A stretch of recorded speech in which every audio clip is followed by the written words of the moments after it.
Assalamualaikum warahmatullahi wabarakatuh. Nah, hari ini kita akan melanjutkan materi yang kemarin. Kalau kemarin kita sudah membahas tentang sistem pencernaan makanan, organ-organ kita sudah membahas. Nah, sekarang kita akan membahas tentang gangguan pada sistem pencernaan manusia, di mana kalau setiap apa yang kita makan, kita konsumsi sehari-hari itu tidak higienis atau tidak sehat, maka akan terjadi gangguan. Gangguannya ada di mana? Yaitu ada pada sistem pencernaan kita.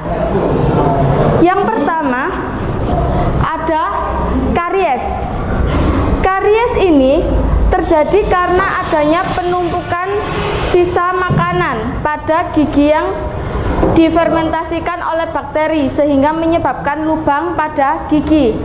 Nah, untuk penyakit karies ini biasanya kan terjadi pada gigi karena kurang kebersihan. Misalnya kita habis makan tidak langsung gosok gigi. Yang kedua yaitu sariawan. Sariawan ini biasanya diawali dengan timbulnya luka kecil pada bibir dalam rongga mulut.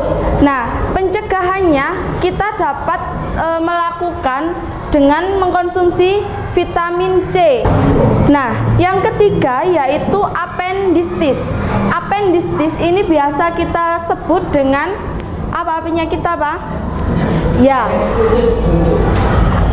biasanya dikenal dengan penyakit usus buntu. Nah, ini merupakan peradangan pada bagian umbai cacing karena infeksi bakteri. Nah, ini ketika ususnya berjalan dengan normal, usus normal seperti ini. Nah, ketika dia sudah terinfeksi bakteri, ada bakteri di sini, maka akan terjadi peradangan usus. Yang selanjutnya yaitu diare. Diare ini disebabkan oleh bakteri yang menyebabkan gangguan penyerapan air di dalam usus besar. Nah, infeksi bakteri ini itu dapat merangsang kolon untuk dapat melakukan gerak peristaltik dengan cepat sehingga makanan lewat dengan mudah, dengan cepatnya, sehingga akibatnya hanya sedikit air yang diserap sehingga fases atau pada saat kita BAB itu menjadi encer. Selanjutnya itu ulkus.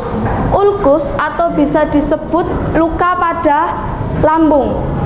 Apabila perut kita itu kosong, asam lambung akan semakin meningkat sehingga menyebabkan luka pada lambung. Nah, penyakit ini dapat disebabkan karena peradangan pada dinding lambung. Akibatnya produksi asam lambung atau HCl itu meningkat dari yang diperlukan untuk mencerna suatu makanan. Nah, ini merupakan gambar lambung. Di dinding lambung ini dia terdapat luka. Karena apa? Karena pada saat perut kita kosong tadi, kan otomatis asam lambung itu dapat mencerna, tetapi dengan keadaan yang apa? Lebih banyak lagi. Jadi asamnya itu naik sehingga luka pada lambung itu akan tetap ada. Ini kalau ulkus. Selanjutnya yaitu konstipasi atau sembelit. Nah, gejalanya adalah sulit buang air besar. Setiap manusia, setiap individu pasti mengalami ini. Nah, ini disebabkan oleh apa? Disebabkan oleh sisa makanan yang melewati kolon dengan lambat sehingga banyak air yang diserap di dinding kolon. Akibatnya kalau sembelit ini fases menjadi kering dan keras. Makanya kita terkadang kalau BAB itu sulit, ya ini karenanya, karena penyakit konstipasi. Nah, untuk cara pencegahannya kita bisa mengkonsumsi sayur-sayuran dan juga buah-buahan yang banyak mengandung serat. Yang ketujuh yaitu parotis. Parotis ini peradangan pada kelenjar parotis karena infeksi virus. Akibatnya kelenjar ludah itu membengkak. Nah, ini kalau penyakit parotis. Yang ke-8 yaitu kanker lambung.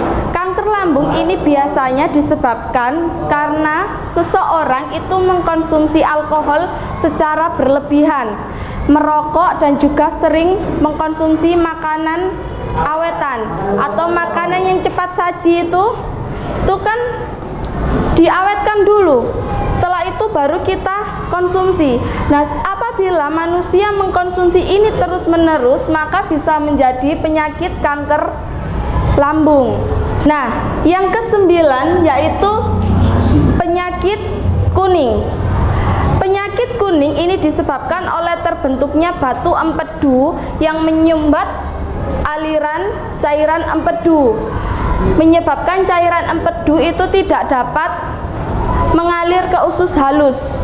Nah, akibatnya ketika kantong empedu itu berkontraksi, untuk penderita mengalami seperti ini, dia akan merasakan nyeri, terutama setelah makan makanan yang berlemak.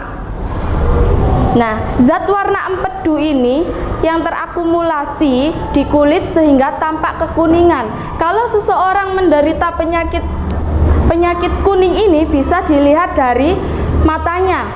Kalau mata orang normal, maka warnanya putih. Tetapi ketika seseorang menderita penyakit kuning, nah ini dia berwarna kuning. Begitupun juga jari kukunya. Jari kuku manusia normal putih bersih. Tetapi kalau pada seseorang menderita penyakit kuning ini, kukunya ya tampak kuning. Selanjutnya, kalau seseorang menderita sebuah penyakit di dalam sistem pencernaan, maka pasti ada juga pencegahannya. Bagaimana cara untuk merawat organ sistem pencernaan? Yang pertama, minum air putih setelah bangun tidur. Yang kedua, makan dan minum sambil duduk. Yang ketiga, mengunyah makanan sebelum ditelan.